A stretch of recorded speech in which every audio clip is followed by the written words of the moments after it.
25 Volvo. Relative pressure test showed me 3 and 2 non-contributing cylinders. So we checked it out a little deeper, checked the injectors, checked the coils, make sure I wasn't flooding out a cylinder, and we're not. When we got to the end cylinder test, timing's a little bit off. I didn't like it too much.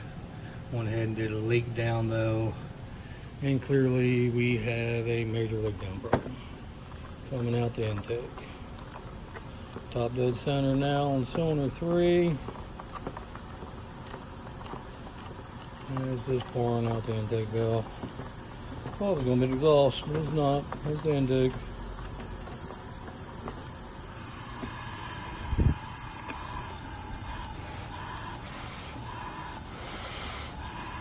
That might be a blown head gasket too, but nope. We got some two-rut valves from the leak.